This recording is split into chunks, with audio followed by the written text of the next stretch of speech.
여러분 안녕하세요. 혹시 스마트폰 없는 하루 상상해 보신 적 있나요? 자, 오늘 살펴볼 흥미로운 주제는 바로 이겁니다. 우리가 매일 쓰는 정보 기술이 우리가 살아가는 진짜 현실을 어떻게 쥐락펴락하고 있을까 하는 거죠. 맨날 친구들이랑 톡하고 영상 보는 이 작은 기계가 사실은 우리가 세상을 바라보는 방식 그 자체를 완전히 바꿔놓고 있거든요. 아주 친숙하면서도 듣다 보면 소름 돋게 중요한 이야기니까요. 재미있게 한번 따라와 보세요. 일단 아주 재미있는 상상을 하나 해볼게요. 아침 조회 시간에 교실에 앉아 있는데 담임 선생님이 들어오셨어요. 근데 우리 반 친구들 딱 절반에게만 아예 다른 공지사항을 슬쩍 전달하셨다고 쳐볼까요? 분명 같은 반, 같은 공간에 있는데 서로 머릿속에 있는 기본 정보가 완전히 다른 겁니다. 진짜 황당하겠죠? 예를 들어볼까요? 내 짝꿍 A는 오늘 학교 축제 취소래 라고 듣고 나는 축제 예정대로 무조건 한대 라고 들은 거예요. 이 상태로 둘이 쉬는 시간에 축제 얘기를 한다고 상상해 보세요. 대화가 될까요? 절대 안 되겠죠. 팩트 자체가 다르니까 서로 또 지금 무슨 소리 하는 거야 하면서 답답해 미칠지도 모릅니다. 그래서 첫 번째 파트 제목이 같은 교실, 다른 현실입니다.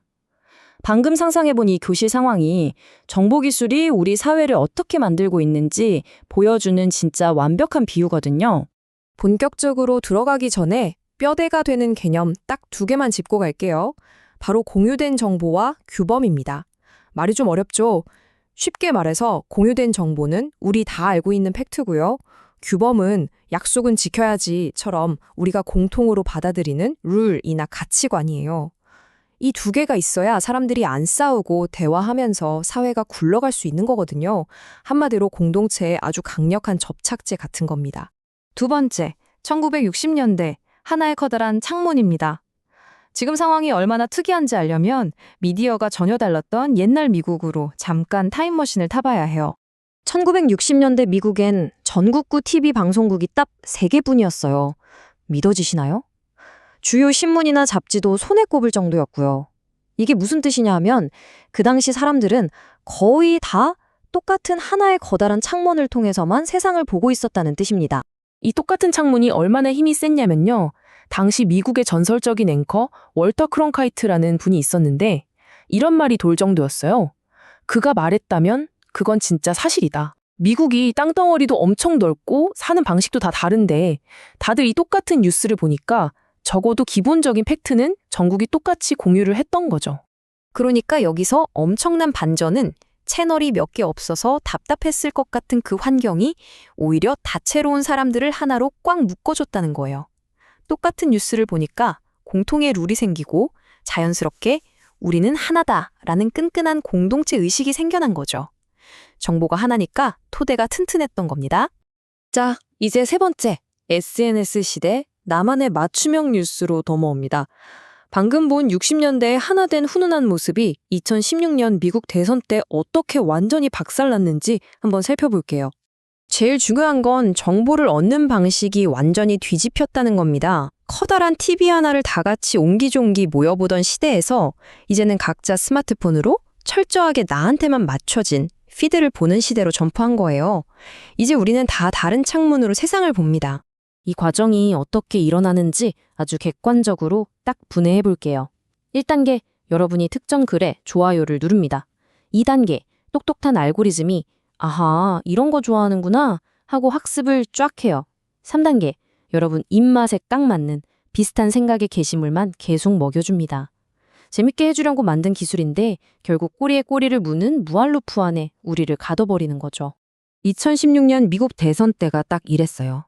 진보적인 관심사가 있는 사람 폰에는 온통 진보적인 뉴스와 친구들 글만 뜹니다.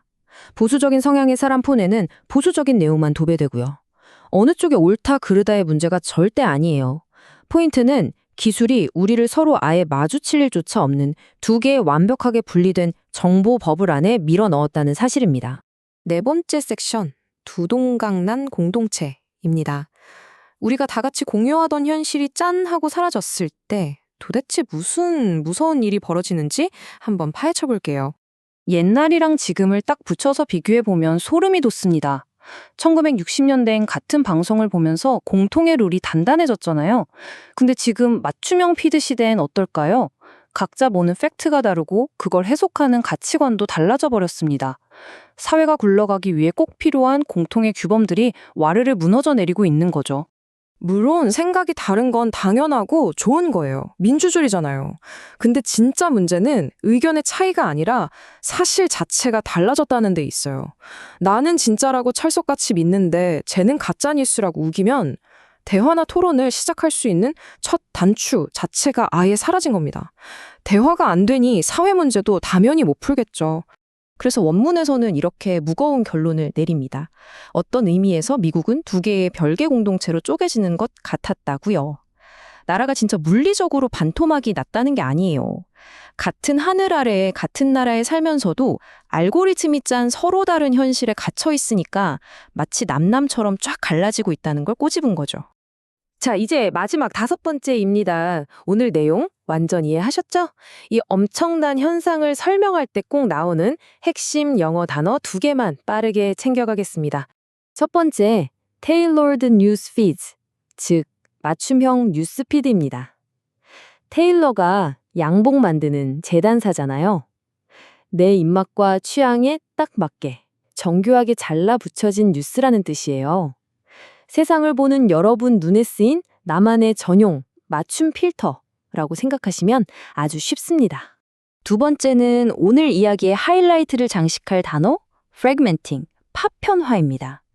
원래 커다랗게 하나였던 게 수많은 조각으로 산산조각 나는 걸 말하죠. 기술이 사람들을 끈끈하게 이어주는 게 아니라 오히려 단절된 쪼가리들로 쪼개버리는 이 씁쓸한 현상을 너무나 잘 보여주는 단어입니다. 자, 오늘 어떠셨나요?